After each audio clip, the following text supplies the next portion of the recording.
magpapakilala muna kami kay Job! Hi everyone, I'm Josh! Hi boy, I'm Ken. Ang ganda kasi nila ako si Pablo! Ang gusto ko ngayon, I'm Justin. Magandang gabi, I'm Steph! Yun! SB19! Grabe yun, ha? Ano na ito? Magingay muna kayo! Teka, pauna naman. Gusto niyo ba yung kento? Grabe yung energy niyo. Sana hanggang ngayon. Hindi, kasi marami pa kaming performance mamaya. So, hopefully, yung energy niyo mataas niyo pa. Okay ba yan? Una sa lahat, grabe. Kasi Araneta, sinold out niya na naman ang another concert. At dahil pa to kay Ninang Pirgo. Pero maraming salamat dahil another concert show na naman to. At bigyan great artist here in the Philippines. Katulad kanina, nakita niyo ba kasama natin na Gento, yung Bini? Nakita niyo ng live kung paano mag-Gento yung Bini. Grabe yun. Bini, maraming salamat.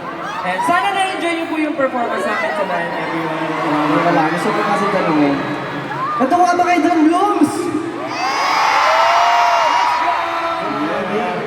Ito yung isa sa mga parang memorable na moment kasi ngayon lang kami nagkasama on stage ng Gento with Bini.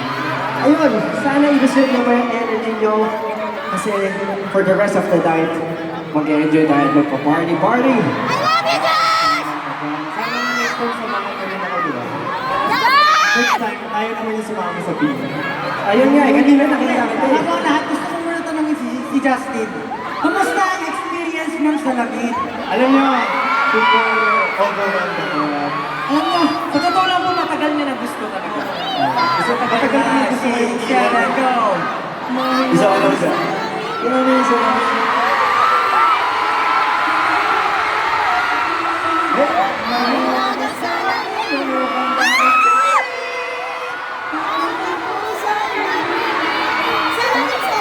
Gusto pa yung next Then ako, ba't di ko sila yun? Maraming salamat, Bini. Yes, dahil sinama niyo ako kanina at pagsama niyo sa aming Gento. Thank you so much, Bini. Holy. Love you guys so much. That's right, yeah. And now we have more songs and performances for you tonight. Are you guys ready for the next one? Alright, so let's get right into it. The next song's called Moonlight.